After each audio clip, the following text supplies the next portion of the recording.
Okay, we're back.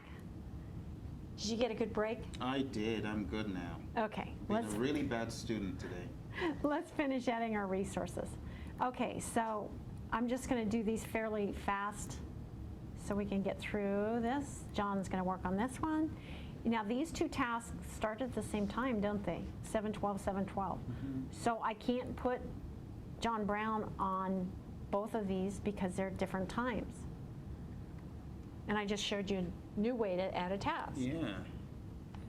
So John Brown's going to go from here to here, and then we got to switch people and go to Joe. And that's considering they all have the skills needed to work that particular thing. And that's the hard part of the scheduling, is figuring all of that out. I mean, these demos, you can make them so they're, when you're training, perfect schedule, sunny day, everything's gorgeous, and then you get in the real world and do this.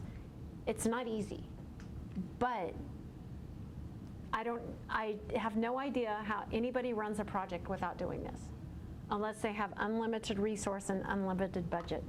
I haven't found out a way to do it comfortably, so I depend on my schedules. So we got those two resources loaded. Now, don't ever put resources on summary tasks.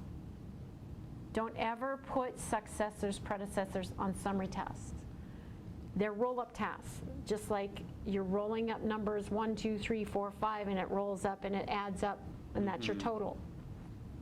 That's what this task does, only it's on top instead of bottom. It's just a dummy task that rolls everything up and lets you know what this set of tasks is for. For your WBS. What are you doing in here, and your detailed task under it. Okay, so we have one last set of tasks to load resources on, and we're just going to load Cindy, and we're going to load this next one to Carl. We're going to load this next one to John. And this particular task is going to have the tractor on it.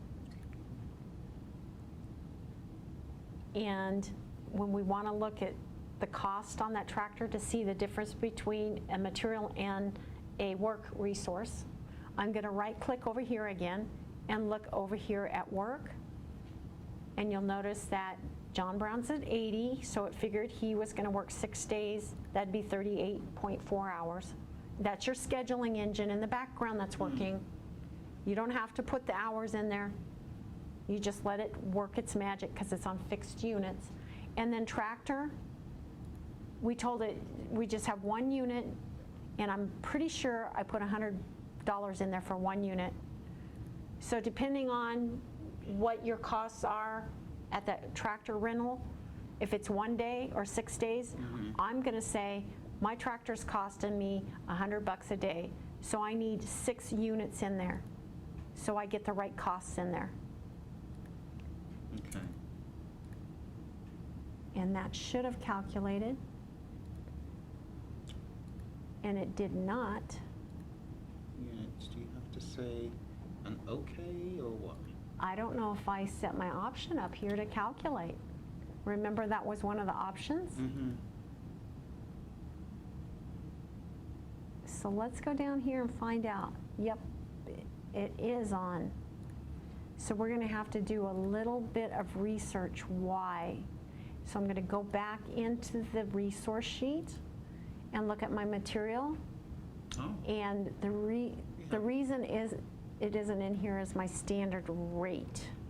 Oh, you had cost per use. Yes. So it was thinking of one, yeah, it was just time. 1 time. So will it charge you 6? Will it charge you, yeah, it's charging you 700 because it's charging you the cost per use and the hourly. So should we get rid of the cost per use in the resource sheet? Yes, let's do that while we're back there. And it should make it 600 now. Oh, yes. It should automatically calculate that. Okay. There it is. Yeah, it did. Cool. It has a brain. It has a brain. We just have to be a little smarter than the software to make it do what we want to do. So that's our schedule. We have our resources. We have our costs loaded. Oh, there's another view in here I wanted to pull over from my recent schedule, and that's my cost view. Okay. So I'm going to go ahead and do that real fast using my organizer again. You guys are going to get real fast in doing that. So we have our XYZ schedule. I pulled up the wrong one. File, recent, and I want this company XYZ. And I go to organizer again, and I pull over my costs, which is 8. And I have to pull over my table, which is 8. And then I can go back over here, and I'm going to show you a little trick now. What if you have 2 schedules open? How do you get to the other one?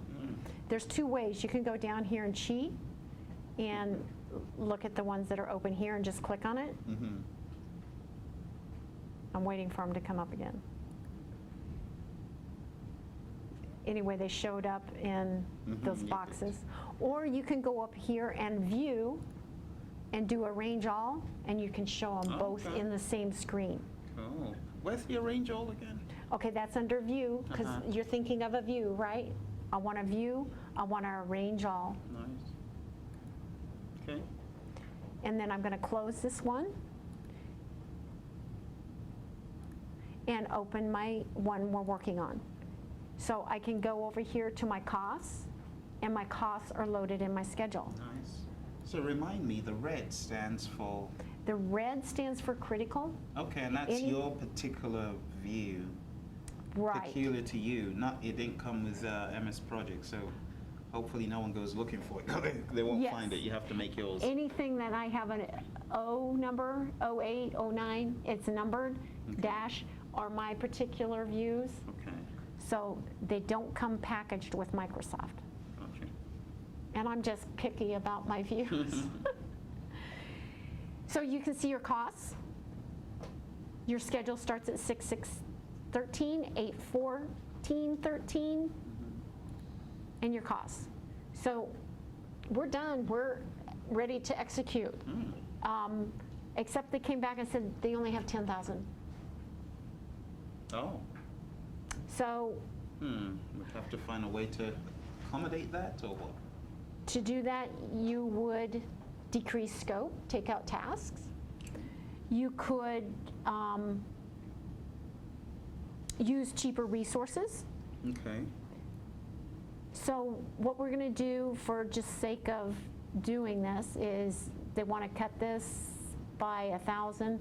We're just going to take this task out because we're just going to not do that, and it's not going to have as much functionality as we wanted. There's a new thing in Project 2010 that's inactivate. So we're going to inactivate this task. It takes it totally out of the picture, It's really reduced. and Cost. it reduced the cost, and we're within budget. So you can see on a large project how long this budget and finance section could take. It could, yeah. So you inactivated it, but it still shows. It just doesn't count. Yep, so we can say, we took that out so we can make budget. Now we're all done. It's been approved.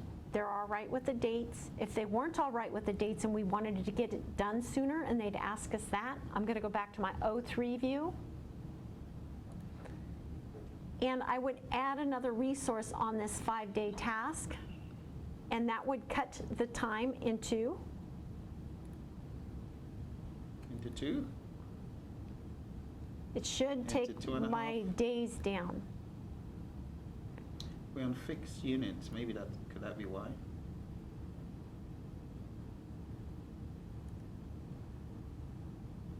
Let me go back to my predecessor's reason. It took, let me do an undo and see, watch what that's doing. So I wanted to crash my schedule and shorten the time by adding another resource on this 5-day task. So when I add another resource, and it's fixed units, I don't think it's going to shorten the days. Let me see. We do effort driven.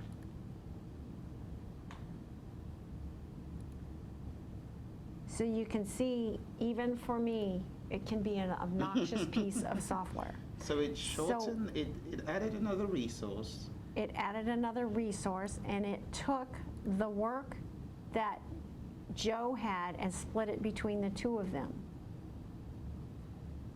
But it should have shortened the days to 2.5, so it would get done faster. So I have a setting that is not quite right on that, and I'm not sure what it is. So I'm going to go back here to my Gantt view and make sure all of these are, yeah, they're manual scheduled. And we added these guys. Oh, so see what it did? It added John right after Joe. So there's two paths in here that you're working with. And this is a lot of the problems that people have with their scheduling, is the obnoxious piece of software and what it just did when I added that person. What it did, it added that person so he's working after Joe's done. Wait a minute. And let's take a break so we can figure out what this is doing. Okay. We just got an edit there. I didn't want